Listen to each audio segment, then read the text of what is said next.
Bonjour, je suis Myriam Rossignol, je suis enseignante documentaliste au Collège Jean Moulin de Poitiers. J'exerce ce métier depuis 1994. J'ai d'abord exercé en CRDP, puis en lycée, et puis au Collège Jean Moulin. J'y suis depuis 2009. J'ai choisi ce métier d'enseignante documentaliste parce que les métiers du secteur du livre m'intéressaient. J'avais d'ailleurs fait d'abord une formation dans l'édition. Ne trouvant pas de travail en province, j'ai revu ma copie. Un ami enseignant m'a fait la promotion à cette époque-là d'un CAPES qui venait tout juste de sortir. J'ai donc tenté ma chance et depuis, je n'ai jamais regretté. Au CDI du Collège Jean Moulin à Poitiers, l'ensemble des romans sont regroupés au même endroit et accessibles par ordre alphabétique d'auteur. Nous n'avons pas fait de fonds particulier pour la littérature de jeunes adultes. On encourage d'abord, autant que faire se peut, les élèves à utiliser les outils de recherche documentaire. Le portail du CDI avec la base documentaire est en accès libre. Ils peuvent à ce moment-là faire une recherche. C'est d'ailleurs les recherches par sujet qui sont les plus fréquentes. Ça veut dire ça que, bien évidemment, en amont, j'ai indexé l'ensemble des romans, fait un résumé. Il faut savoir en collège qu'on accueille des élèves qui ont entre 11 et 15 ans, mais que dans la réalité des faits, il s'agit d'une fourchette beaucoup plus large en termes d'âge, qui va plus de 8 ans à 17 ans, en réalité, suivant les difficultés d'apprentissage, évidemment, mais aussi la maturité des élèves, l'expérience qu'ils ont eue de la vie ou de la lecture.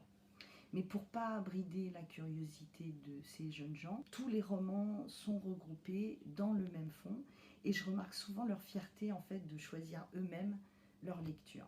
Je les avertis à l'oral lors du prêt si je pense que c'est nécessaire, mais ils restent toujours libres de leur choix.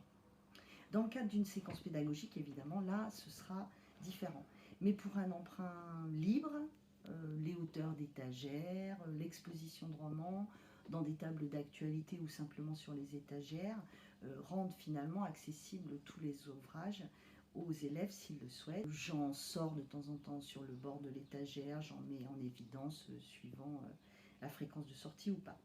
En ce qui concerne la littérature jeunes adultes, j'avoue que je ne fais pas attention lorsque je sélectionne et acquiers les romans. J'essaye surtout d'offrir en fait à nos élèves une variété de grosseur de livres, parce que ça c'est quand même une préoccupation qui revient chez les élèves qui n'aiment pas lire, mais aussi une variété de sujets, une variété d'auteurs, une variété aussi d'éditeurs. Il est évident que les sagas sont en bonne place au CDI, où les histoires en plusieurs tomes, elles attirent évidemment les adolescents. Il est légitime en fait quand un collégien ou une collégienne a apprécié les personnages, l'ambiance d'une histoire, ils ne sont pas finalement différents des adultes, ils ont envie de s'y replonger. Donc c'est pour ça qu'on a par exemple la série des Ugliest Pretties, nous avons les Autodafeurs, les U4 et bien évidemment les Hunger Games, Eragon et Autre Monde de Chatham. Mais nous avons aussi les livres de John Green, de Stephenie Meyer et d'autres plus inclassables comme Sauveur et Fils de Mario de Muraille. En fait, je m'aperçois que c'est une question que je me pose davantage pour la bande dessinée, car comme le reste, je tiens à développer une offre pour les plus grands, pour les élèves de 3e, plus matures, avec des sujets historiques ou sociaux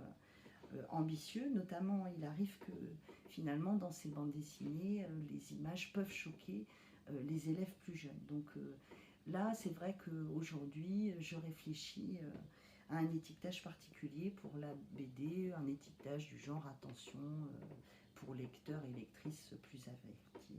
Mais je réfléchis encore. Enfin, en tout cas, c'est toujours un travail d'équilibriste.